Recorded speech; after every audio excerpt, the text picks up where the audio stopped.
Welcome to Signs Unscripted. I'm Robin Donovan, Signs of the Times editor-in-chief, and with me today is... Mo Flint, owner of Atomic Barn Studios in Willow Spring, North Carolina. So is this a place where we can get really great barbecue, Mo? Is that the situation?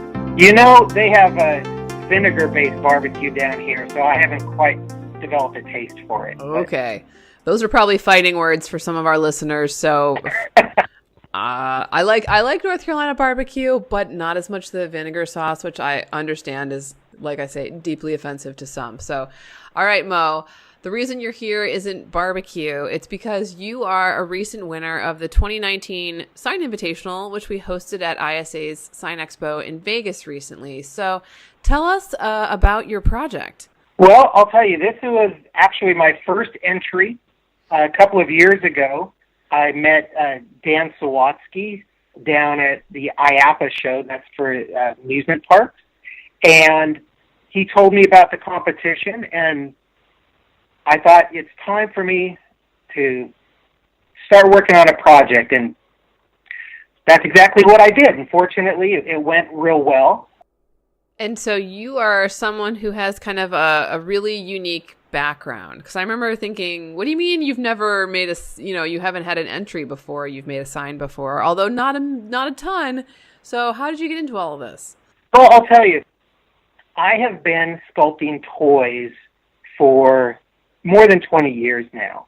And I started way back when we were doing all of our work in clay and wax. And over the years, that's gone digital. So I took my traditional skills, moved them onto the computer, and like I said, I've been doing toys for such a long time.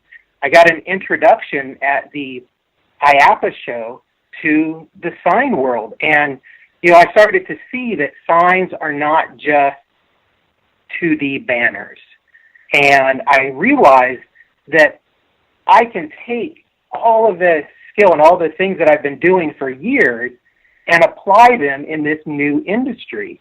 So that's really what got me excited, to be able to take sculpting from the small scale, put it on the large scale, and tell stories with it. Yeah, I think what was winning about your project was that it was a story, right? It was like a little blimp aircraft thing with little animals on it. It was extremely intricate. And I think something that's much more complex than what you would be required to produce for a typical sign. And obviously a skill that you gleaned as a toy maker. So what do you think that a conventional sign maker can learn from someone like you? Well, I think there are a couple of things. One is that signs do not have to be a rectangle with words printed on them. We live in a three-dimensional world, and so there's so much that we can do. I think that people now are expecting more, and we've all been to the big amusement parks, we've all been to miniature golf, and you realize once you start looking at it that there's so much that we can do with that third dimension, and we can bring a lot into our work that way. Also, I think storytelling is important. Now, obviously, you don't need to tell a long, drawn-out story in every sign that you make. But, good logo design tells a story. You want your customers to see your image and understand who you are before they even read the words. And I think if you can do that, then you've got so much to offer your clients. I love that concept, because in this day of free design software where anyone can make a simple text-based logo that looks pretty, I know that some sign makers have a challenge of convincing clients that there is a difference in a well-designed logo and in a professionally, a professional design service, essentially, that they offer. That, they have all this, something that can make it look nice, but it needs to convey the sentiment and the character behind the brand. Yeah, definitely. And there are companies out there who understand that. And then there are people who just want to get the simplest, quickest, cheapest option, and that's the way it's going to be. That's okay. But there are also a lot of people in the middle who don't know what they're looking for. And if you show them something that is amazing, they're going to get it. It's going to click with them. And I think that there are a lot of options there that we shouldn't just sign off on someone because they don't come in the door with a finished idea. I think just by sharing through examples, I think that's one of the great things about the Sign Invitational is we all create samples that we will keep in our office, in our shop, and we can show those to potential clients and open their eyes to the possibilities. Yeah, and this is something, I mean, we hope everyone will enter the Sign Invitational, but even if you don't, it's possible to create a sample of your best work and put it in your shop as a showpiece. And I don't know why, honestly, this is not something that had struck me before the Invitational, this idea of, oh yeah, you could, I mean, it might cost you a couple $1,000s, but you could create something really amazing and just to show the pinnacle of what you can do. Because sometimes you end up with something in your portfolio that, hey, it's what the client wanted and maybe you don't think that it was the best option. Absolutely. And I'll tell you, when I was teaching in art school many years ago, that's the advice that we would give to the students when they are building their portfolios.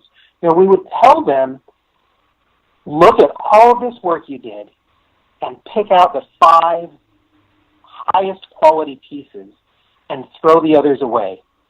When someone is looking at your book, when they're considering using you, they don't want to see 40 mediocre pieces.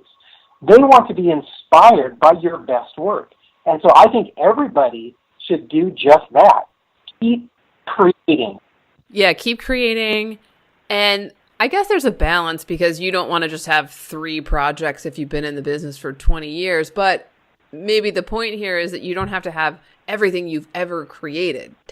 Skim the best off the top and possibly invest in some good photos. We have actually run an article in the magazine about how to take good photos of your work. But if you're really struggling, you can get a photographer to come out and take some signs, including of your work around town. And I think that that's a worthwhile investment and may not cost as much as you think. No, it's so true. You think of it, again, from the client side.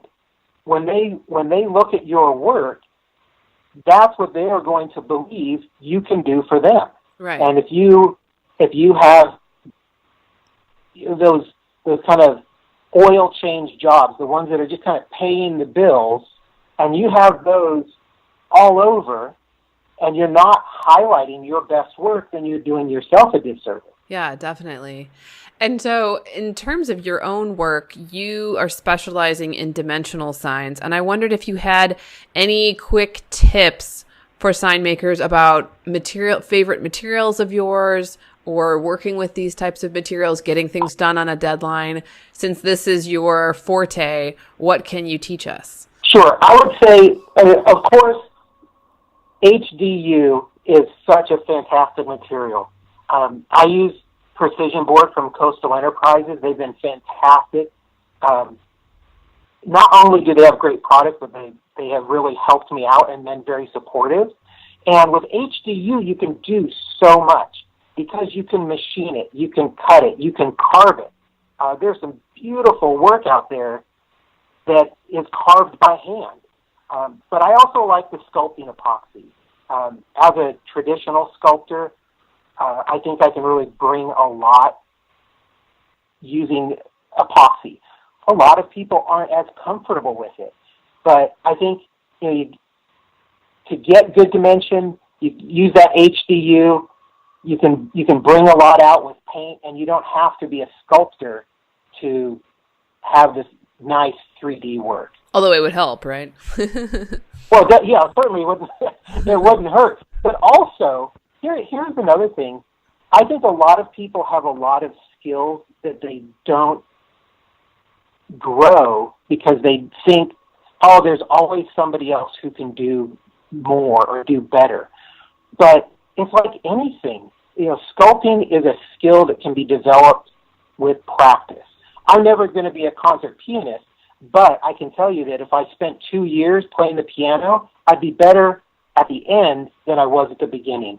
Sculpting's the same way. You can develop those skills. And sometimes you're going to get hired based on your knowledge and your networking, not because you are the best person. And the client doesn't need the best person. They need someone that they know and trust.